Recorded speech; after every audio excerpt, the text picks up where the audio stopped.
Hi friends, നമസ്കാരം.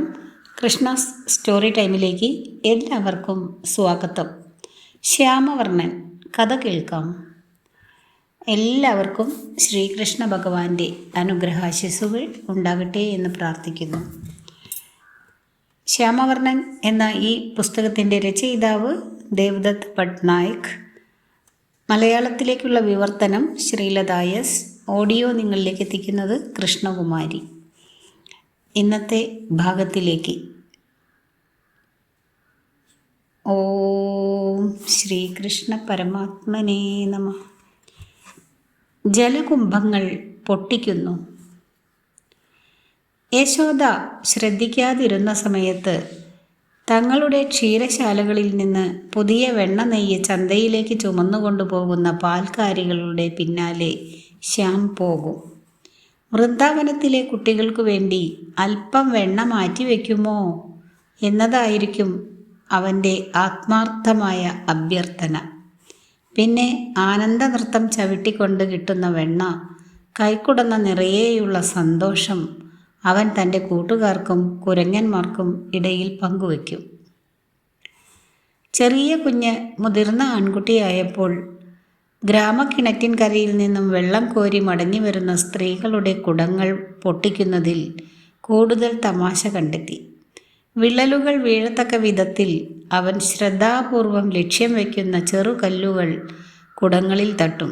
പാൽക്കാരികൾ വെള്ളത്തിൽ നനഞ്ഞു കുതിരുകയും ചെയ്യും. അവർ ഒച്ച വയ്ക്കും, കൂക്കി വിളിക്കും, നിലവിളിക്കും, പരാതിയും പറയും. യശോദ തൻ്റെ പുത്രനോട് സംസാരിക്കുവാൻ തുടങ്ങി.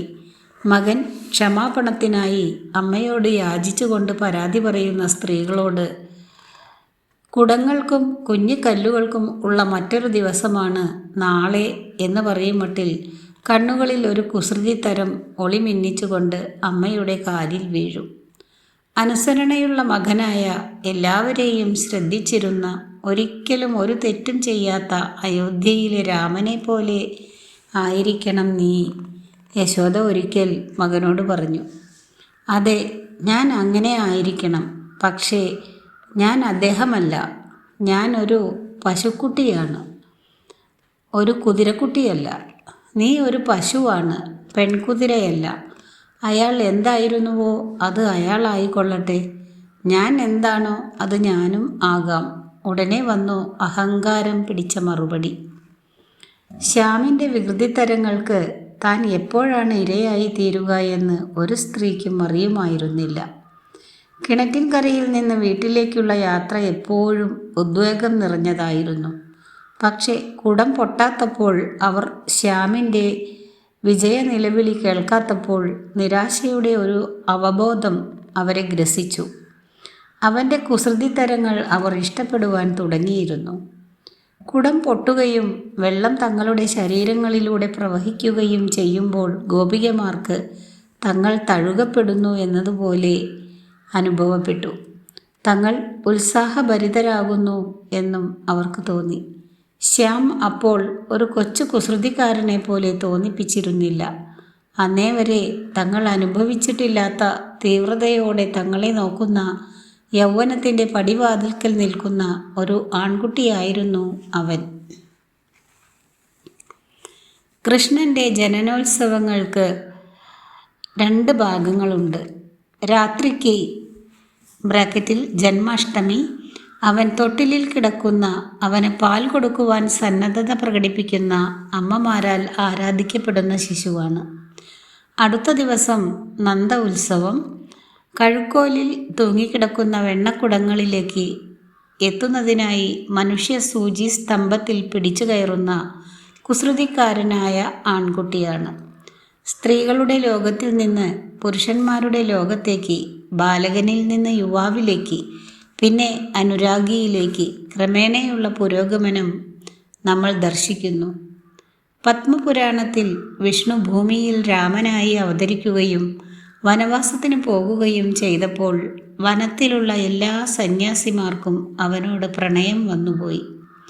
തൻ്റെ ഏക പത്നിയോട് മാത്രം വിശ്വസ്തനായ രാമൻ തൻ്റെ അടുത്ത ജന്മത്തിൽ താൻ കൃഷ്ണനായിരിക്കുമെന്നും സന്യാസിമാർ ഗോപികമാർ ആയിരിക്കുമെന്നും അവർ ഒന്നിച്ച് പ്രണയത്തിൻ്റെ ഓരോ രുചിയും അനുഭവിക്കുമെന്നും അവരോട് പറഞ്ഞു.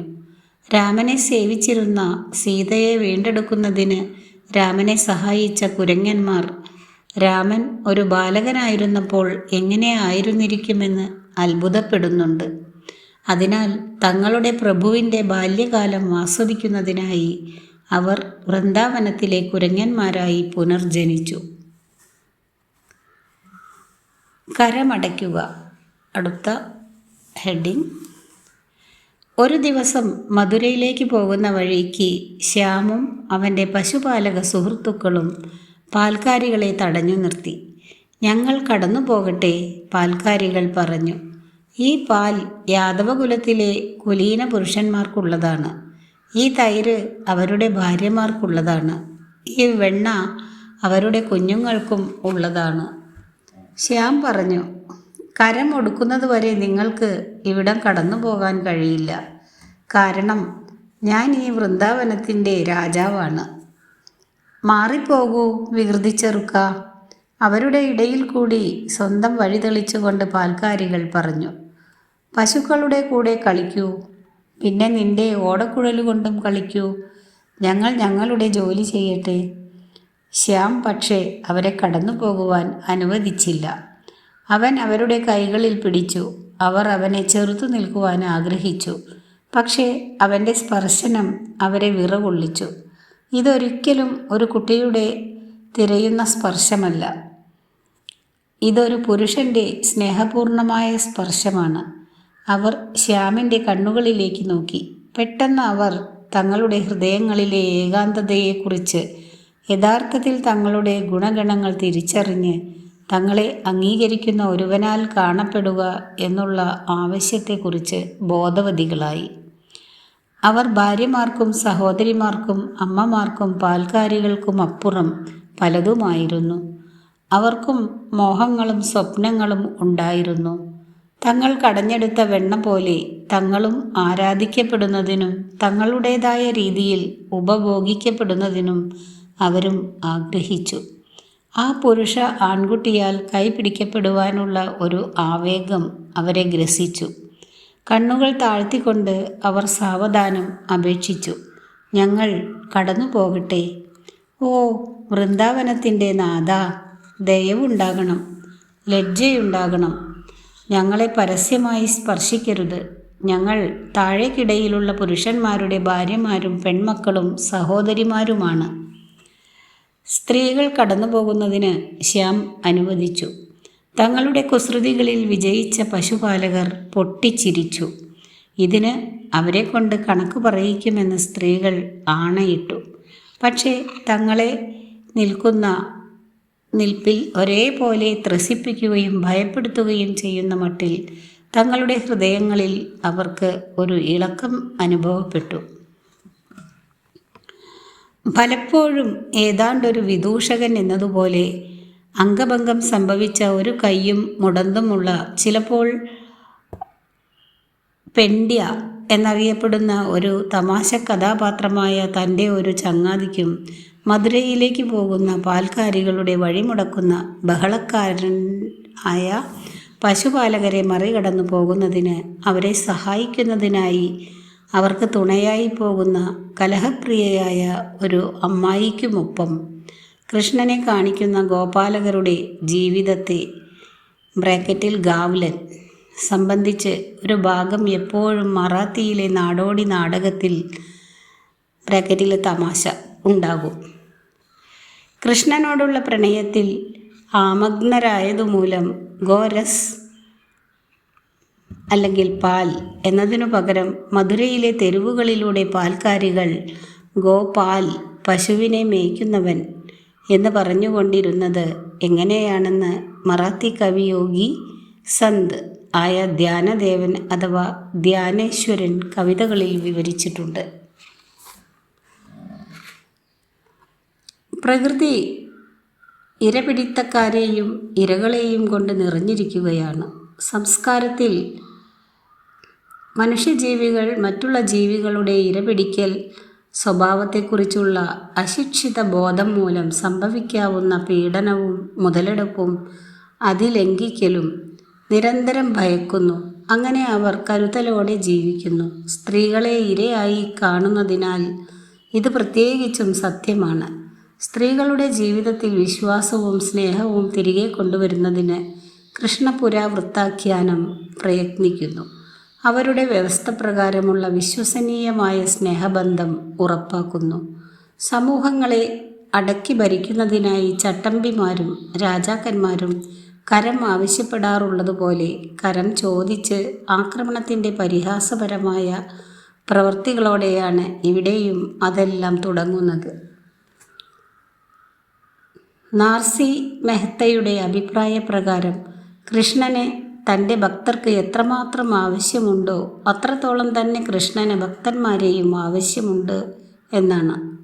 അതുകൊണ്ടാണ് ഗോപികമാർ വെണ്ണ കടയുമ്പോൾ അവരുടെ വീടുകൾക്ക് മുമ്പിൽ തുറന്ന വായുമായി കൃഷ്ണൻ നിൽക്കുന്നതും വൃന്ദാവനത്തിൽ നിന്നും മധുരയിലേക്ക് വെണ്ണ കൊണ്ടുപോകുന്നത് തടയുന്നതും.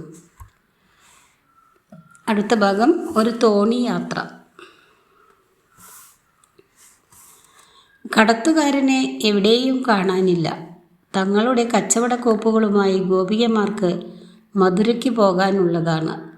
താൻ വഞ്ചി തുഴച്ചിൽക്കാരനാകാം എന്ന് ശ്യാം സന്നദ്ധത പ്രകടിപ്പിച്ചു. പക്ഷേ പാൽക്കാരികൾ അവനെ വിശ്വസിച്ചില്ല. അവൻ നമ്മളെ നദിക്ക് അക്കരെ എത്തിക്കുമോ? അതോ അവൻ വെള്ളത്തിന് നടുക്ക് വെച്ച് വഞ്ചി നിർത്തിക്കളയുമോ? അതോ വട്ടത്തിൽ കറങ്ങി കറങ്ങി തുഴഞ്ഞിട്ട് അവൻ നമ്മളെ ഇവിടെ തന്നെ തിരികെ എത്തിക്കുമോ? തങ്ങളുടെ പാലും വെണ്ണയും തൈരും കിട്ടിയില്ലെങ്കിൽ മധുരയിലെ ജനങ്ങളും അവരുടെ ക്രൂരനായ രാജാവും കോപാകുലരാവില്ലേ? നമുക്ക് യശോദയുടെ മകനെ വിശ്വസിക്കാനാവുമോ? അവൻ അഥവാ ഇനി നടുക്ക് നിർത്തുകയാണെങ്കിൽ നമുക്ക് വള്ളത്തിൽ നിന്ന് ചാടി തിരികെ നീന്തിയെത്താം, ഒരു ഗോപിക പറഞ്ഞു. നദിയിലുള്ള മുതലകൾ നമ്മെ ആക്രമിക്കും. തൻ്റെ മനസ്സു മാറ്റി വഞ്ചിയിൽ കയറാനായി തീരുമാനിച്ച് കാത്തുനിന്ന മറ്റൊരു ഗോപിക വാദിച്ചു. ശ്യാം സ്ത്രീകളെ തുറിച്ചു നോക്കിക്കൊണ്ടു നിന്നു. പുഞ്ചിരിച്ചുകൊണ്ട് തൻ്റെ വിരലുകൾ കൊണ്ട് തുഴയിൽ താളം പിടിച്ചു. അവരുടെ നിർദ്ദേശങ്ങൾക്കായി ക്ഷമയോടെ കാത്തുനിന്നു. അവസാനം അവർ സമ്മതിച്ചപ്പോൾ അവൻ അതിവേഗത്തിൽ അവരെ നദിക്ക് കുറുകെ കടത്തി. അവർ തിരികെ വരുന്നതിന് കാത്തുനിന്നു. അതേപോലെ വേഗത്തിൽ അവരെ തിരികെ വൃന്ദാവനത്തിൽ മടക്കി എത്തിക്കുകയും ചെയ്തു. അതെല്ലാം എങ്ങനെയാണ് ഇത്ര ശീഘ്രമായത്? അവൻ എന്തുകൊണ്ടാണ് വെള്ളത്തിൽ തങ്ങി നിൽക്കാത്തത്? വീടുകളിലേക്ക് മടങ്ങിപ്പോകവേ വട്ടത്തിൽ കറങ്ങി കറങ്ങി ആ സുന്ദരനായ ബാലകൻ തങ്ങളെ നോക്കുന്നത് നോക്കിക്കൊണ്ട് തങ്ങൾ അപ്പോഴും വഞ്ചിയിൽ തന്നെ ആയിരുന്നെങ്കിൽ എന്ന് ആ സ്ത്രീകൾ ആഗ്രഹിച്ചുപോയി. ആലോചനയിൽ മുഴുകിയ അവർക്ക് വീടുകൾ തെറ്റിപ്പോയി. പിന്നെ അമ്പരപ്പോടെ അവർ സ്വഗൃഹങ്ങളിലേക്ക് മടങ്ങിപ്പോയി. രാത്രി മുഴുവൻ വഞ്ചി തുഴച്ചൽക്കാരനെയും നദികളെയും സ്വപ്നം കണ്ടു കിടന്നു. കൃഷ്ണൻ്റെയും ഗോപികമാരുടെയും ഇടയിലെ പാരസ്പര്യങ്ങൾ നാടൻ പാട്ടുകളിൽ ചെറിയ ഇടവേളകൾക്കിടയിൽ വർദ്ധിച്ച തോതിൽ കാണപ്പെടാൻ തുടങ്ങിയത് 13ഉം 14ഉം നൂറ്റാണ്ടുകളിലാണ്. പ്രത്യേകിച്ചും പ്രണയകാവ്യങ്ങളിൽ. അവ പ്രണയ ചാപല്യങ്ങളും അവസാനം പൂർണ്ണമായി വികസിച്ച ശൃംഗാര സാഹിത്യവും കൊണ്ട് നിറഞ്ഞിരിക്കുന്നു. കാലം കടന്നുപോകവേ അതിരൂക്ഷ ധാർമ്മിക ആചാരങ്ങൾ പുലർത്തുന്നവരുടെ കൂട്ടം അവ വെറും അന്യാപദേശ കഥകൾ മാത്രമാണെന്ന് വാദിച്ചുകൊണ്ട് അവയെ മുഴുവനായി നിഷേധിക്കുവാൻ ശ്രമിച്ചുകൊണ്ട് കൃഷ്ണൻ വെറും ഒരു ബാലകൻ മാത്രമായിരുന്നു. അതിനാൽ അത്തരം ശൃംഗാര വികാരങ്ങൾ പ്രകടിപ്പിക്കുന്നതിന് അവൻ അശക്തനായിരുന്നു എന്നും സ്ഥാപിക്കുവാൻ ശ്രമിച്ചു. 14ആം നൂറ്റാണ്ടിൽ ബംഗാളിൽ ചാന്ദിദാസ് എന്ന് വിളിക്കപ്പെട്ടിരുന്ന ഒരു ഗ്രാമപുരോഹിതനുണ്ടായിരുന്നു. അയാൾ ഒരു അലക്കുകാരിയായിരുന്ന രമണി എന്ന സ്ത്രീയുമായി പ്രണയത്തിലായിരുന്നു. അത് സമൂഹം ഒരിക്കലും അംഗീകരിക്കുകയില്ലാത്ത ഒരു വിലക്കപ്പെട്ട പ്രണയമായിരുന്നു. പീഡിപ്പിക്കപ്പെട്ട അയാൾ കൃഷ്ണനും ഗോപികമാരും പ്രത്യേകിച്ച് രാധയുമായിട്ടുള്ള ശൃംഗാര ചേഷ്ടകളെക്കുറിച്ച് കവിതകൾ രചിച്ച് സമാധാനം കണ്ടെത്തി. മിഥിലയിലെ വിദ്യാപതിയും അതേ മട്ടിൽ എഴുതിയിട്ടുണ്ട്. തുടക്കക്കാരുടെ ആത്മീയ യാത്ര സാധ്യതമാകത്തക്ക വിധത്തിൽ പൂജാതി കർമ്മങ്ങളിൽ സഹായികളായി വർത്തിച്ചിരുന്ന യോഗിനിമാർ എന്നറിയപ്പെട്ടിരുന്ന സ്ത്രീകൾ ഒരു പ്രധാന പങ്കുവഹിക്കുന്ന താന്ത്രിക ബുദ്ധമതം അവരിൽ ശക്തമായ സ്വാധീനം ചെലുത്തിയിരുന്നു. കൃഷ്ണൻ്റെ ആനന്ദഭൂമികയായി ബ്രാക്കറ്റിൽ വിലാസഭൂമി വൃന്ദാവനവും കൃഷ്ണൻ്റെ കർത്തവ്യഭൂമിയായ കർമ്മഭൂമി മധുരയും വേർതിരിക്കുന്നത് യമുനയാണ്. നദി കുറുകെ കടക്കുന്നതിൽ നിന്ന് കൃഷ്ണൻ പാൽക്കാരികളെ തടസ്സപ്പെടുത്തിക്കൊണ്ടിരുന്നു. അവസാനം അവന് സ്വയം നദി കുറുകെ കടക്കേണ്ടി വരുന്നു, ഒരിക്കലും തിരിച്ചു വരാതിരിക്കാനായി. അടുത്ത ഭാഗം, വെണ്ണയല്ല മോഷ്ടിക്കുന്നത് വസ്ത്രങ്ങളത്രേ. ഉച്ചതിരിഞ്ഞുള്ള സമയത്തിൻ്റെ സ്വാതന്ത്ര്യം ആസ്വദിക്കുന്നതിനായി തലേ ദിവസം രാത്രിയിൽ തങ്ങളുടെ ഭർത്താക്കന്മാരുമായി നടന്ന കലഹങ്ങളെക്കുറിച്ച് തമ്മിൽ തമ്മിൽ കൊച്ചു വർത്തമാനം പറയുന്നതിനായി നദിക്കരയ്ക്ക് സമീപമുള്ള പാറകളിൽ തങ്ങളുടെ വസ്ത്രങ്ങൾ മാറ്റിവെച്ചിട്ട് സ്ത്രീകൾ യമുനയിലേക്ക് എടുത്തു ചാടി. ചൂട് ദുസ്സഹമായിരുന്നു, ജലസമൃദ്ധി വിമോചകരവും ആയിരുന്നു. പെട്ടെന്നു തന്നെ തിരികെ പോകാനുള്ള സമയമായി. പക്ഷേ വസ്ത്രങ്ങൾ എവിടെ? അവർ അടക്കിപ്പിടിച്ച ഒരു ചിരി കേട്ടു. തല ഉയർത്തി നോക്കി. ഒരു മരത്തിൻ്റെ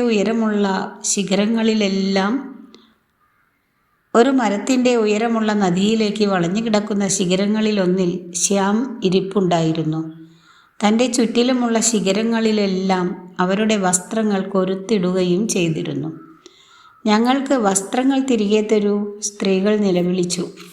നിങ്ങൾ വെള്ളത്തിൽ നിന്ന് പുറത്തു വന്ന് അവയ്ക്ക് വേണ്ടി യാചിച്ചാൽ മാത്രം, ശ്യാം പറഞ്ഞു. ഞങ്ങൾക്ക് എങ്ങനെ പുറത്തു വരാനാകും? സ്ത്രീകൾ പറഞ്ഞു. നിന്റെ കയ്യിലല്ലേ ഞങ്ങളുടെ വസ്ത്രങ്ങൾ? ശ്യാം അവൻ്റെ പുരികങ്ങൾ വളച്ചുകൊണ്ട് ചോദിച്ചു. അതുകൊണ്ട്? രോഷാകുലരായ സ്ത്രീകൾ അവനെ ഭയപ്പെടുത്തി. ഞങ്ങൾ നിന്റെ അമ്മയോട് പറഞ്ഞു കൊടുക്കും. അവർ യാചിച്ചു. ഞങ്ങളോട് കരുണ കാണിക്കൂ. അവനു വേണ്ടി പ്രത്യേകമായി കടഞ്ഞ വെണ്ണ നിറച്ച കുടങ്ങൾ അവർ വാഗ്ദാനം ചെയ്തു. പക്ഷേ ശ്യാം ഒട്ടും വിട്ടുകൊടുത്തില്ല. വെള്ളത്തിൽ തന്നെ നിന്നുകൊണ്ട് അമ്പരപ്പോടെ വിറച്ചുകൊണ്ട് സ്ത്രീകൾ തലകുനിച്ച് നദിയിലേക്ക് നോക്കിയപ്പോൾ വെള്ളത്തിൽ പ്രതിഫലിച്ച ശ്യാമിൻ്റെ പ്രതിച്ഛായ അവർ കണ്ടു. മങ്ങി മങ്ങി പ്രകാശിച്ചിരുന്ന ആ ഇരുണ്ട ജലസമൃദ്ധിയിൽ അവർ അവൻ്റെ തിളങ്ങുന്ന താമരക്കണ്ണുകൾ ദർശിച്ചു. അവൻ എന്താണ് തേടുന്നത്?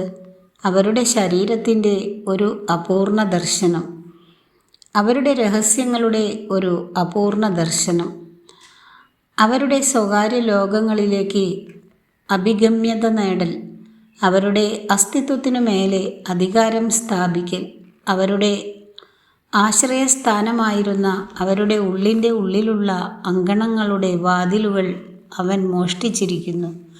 എന്നിട്ട് അവരോട് പുറത്തിറങ്ങുവാൻ അവൻ ആവശ്യപ്പെട്ടിരിക്കുന്നു. ഇതിലും മെച്ചപ്പെട്ട വഴിയൊന്നും അവനറിയില്ലെന്നുണ്ടോ? സ്ത്രീത്വം ഒരു കളിയൊന്നുമല്ല. സങ്കോചം എന്നത് ഒരിക്കൽ നഷ്ടപ്പെട്ടാൽ തിരിച്ചു കിട്ടുന്ന കളിപ്പാട്ടവുമല്ല. അവൻ കാണണമെന്നാഗ്രഹിച്ച ശരീരങ്ങളുടെ ഉടമസ്ഥരാണ് അവർ. വസ്ത്രങ്ങൾ അവരുടെ പ്രതിരോധവും പ്രച്ഛന്നതയുടെ ഒരു വഴിയും മറ്റൊരാളുടെ അവകാശത്തിൻ്റെ അടയാളവുമായിരുന്നു. പക്ഷേ ശ്യാം ഒരു ഭീഷണിയായിരുന്നുവോ? ഇരയെ ദുർബലമാക്കി കളയുന്ന, വിശന്ന ഇര തേടുന്ന ഒരുവൻ? ഇത് ഒരു കീഴടക്കൽ ആയിരുന്നുവോ? അതോ മെരുങ്ങാത്ത ഒരുവൻ്റെ അന്വേഷണാർത്ഥമുള്ള തിരയലോ? വസ്ത്രങ്ങളുടെയും മാംസത്തിൻ്റെയും അപ്പുറമുള്ള പാളികളുടെ ഒരു ആസ്വാദനം, ജീവശ്വാസം, ഹൃദയം, മൂർധാവ്, ഇന്നേ വരെ അദൃശ്യരായിരുന്നവർക്ക് അവൻ്റെ ഉറ്റുനോട്ടം ഒരു കാണിക്കയായിരുന്നുവോ? വണ്ണം വെച്ച് മെലിഞ്ഞ് പരുക്കനായി, അല്ലെങ്കിൽ ചുളിവ് വീണ് ദേഹാധ്വാനവും സൂര്യതാപവും മൂലം കരുവാളിച്ച അവർ എല്ലാവരും സ്നേഹം നിറച്ചു വച്ചിരുന്ന ഭംഗിയുള്ള പാത്രങ്ങളായിരുന്നു. പക്ഷേ ആരാണ് അത് ശ്രദ്ധിച്ചിട്ടുള്ളത്? പെട്ടെന്ന് ആത്മവിശ്വാസത്തോടെ വനത്തിനുള്ളിലെ ഏകാന്തത യോഗിനികളെപ്പോലെ അവർ ജലത്തിൽ നിന്ന് ഉയർന്നു. പെട്ടെന്ന് ആത്മവിശ്വാസത്തോടെ വനത്തിനുള്ളിലെ ഏകാന്ത യോഗിനികളെ പോലെ അവർ ജലത്തിൽ നിന്ന് ഉയർന്നു. അവരുടെ തലമുടി കെട്ടഴിഞ്ഞു കിടന്നിരുന്നു.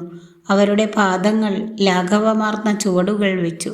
അവരുടെ വസ്ത്രങ്ങൾ അവർ ആനന്ദത്തോടെ തിരികെ വാങ്ങി. മൂടി വയ്ക്കാനല്ല, മറിച്ച് അലങ്കരിക്കാനായി. ശ്യാമൻ്റെ ഉറ്റുനോട്ടത്തെക്കുറിച്ച് അവബോധത്തോടെ, എന്നാൽ അതിനെക്കുറിച്ച് ഒട്ടും കരുതലില്ലാതെ.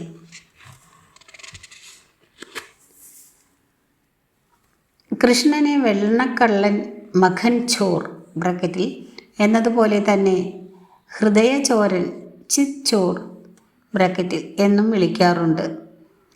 ഈ മോഷണം ആനന്ദം ഉളവാക്കുന്നതാണ്. ദൈവികമായ മോഷണം എന്ന വിഷയം ആളുകൾ സാധനങ്ങൾ പൂട്ടിവെക്കുന്നതിലേക്ക് നയിക്കുന്ന മനുഷ്യരുടെ ഭയത്തിലേക്ക് ശ്രദ്ധ ക്ഷണിക്കുന്നു. ഹൃദയങ്ങളും വെണ്ണയും കവരുന്നതിലൂടെ കൃഷ്ണൻ നമ്മുടെ ഹൃദയങ്ങളും സമ്പാദ്യ ഭണ്ഡാരപ്പെട്ടികളും തുറന്നു വയ്ക്കുന്നതിന് നമ്മെ നിർബന്ധിതരാക്കുന്നു. കാട് എന്നത് അപകടം പിടിച്ച സ്ഥലം എന്നതിൻ്റെ ഒരു രൂപകമാണ്. എങ്ങനെയാണ് ഒരാൾ ഭയം നീക്കം ചെയ്ത് ഇവിടെ സുരക്ഷ സ്ഥാപിക്കുക? ഗോപികമാരുമായിട്ടുള്ള കൃഷ്ണൻ്റെ ശൃംഗാരം ഈ ഭയത്തിലേക്കും സുരക്ഷയ്ക്കായി നിർമ്മിച്ചിരിക്കുന്ന പ്രതിരോധത്തിലേക്കും ശ്രദ്ധ ക്ഷണിക്കുന്നു. തുടർന്ന് നമ്മൾ കരുതലില്ലായ്മ സാരമില്ല എന്ന വിധത്തിൽ ആവശ്യത്തിന് സുരക്ഷിതരാണെന്ന് തോന്നുമ്പോൾ അവസാനം ഹൃദയം തുറന്നു കൊടുക്കുന്നു.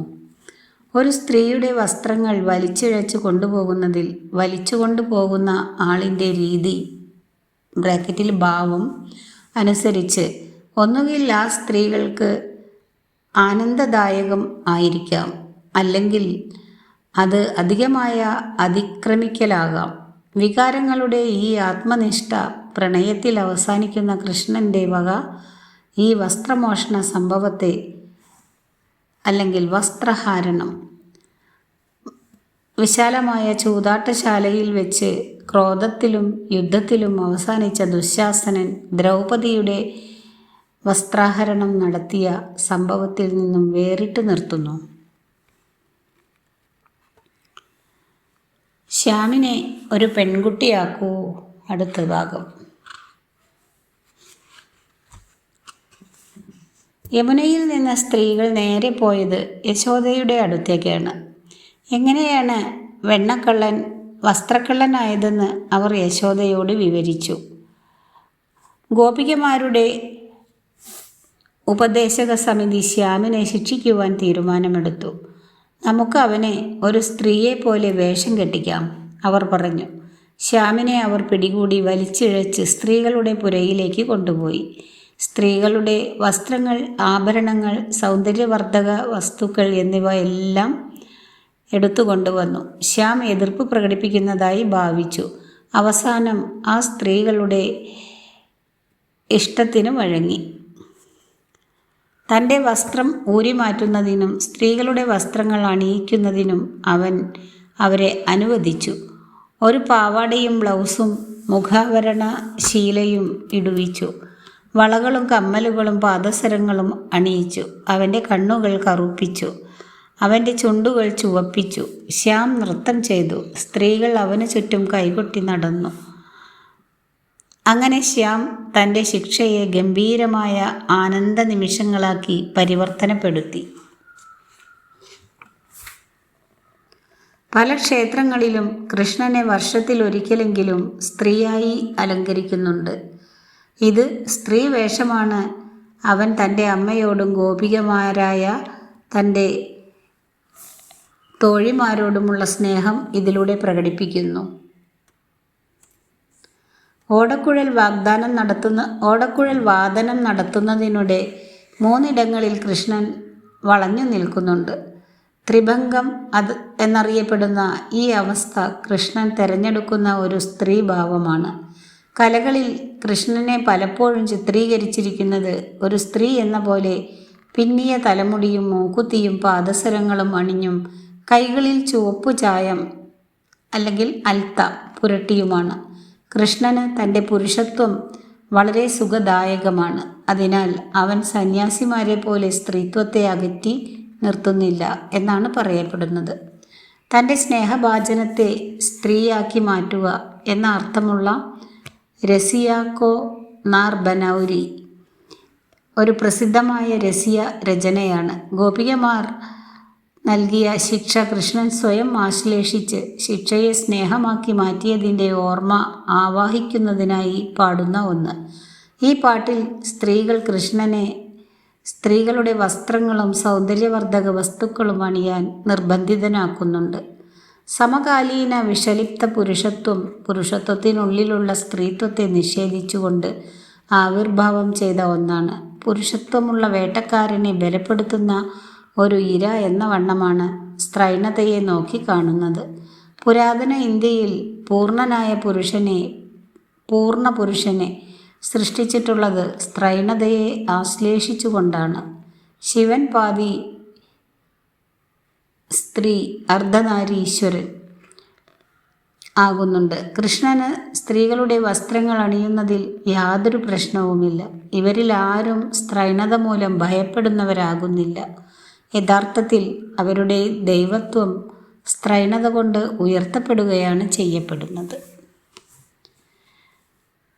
ഇതോടുകൂടി ഈ ഭാഗം അവസാനിച്ചിരിക്കുന്നു. അടുത്ത ദിവസം 6ാമത്തെ ഭാഗമായ പശുപാലകൻ എന്ന ഭാഗം കേൾപ്പിക്കാം.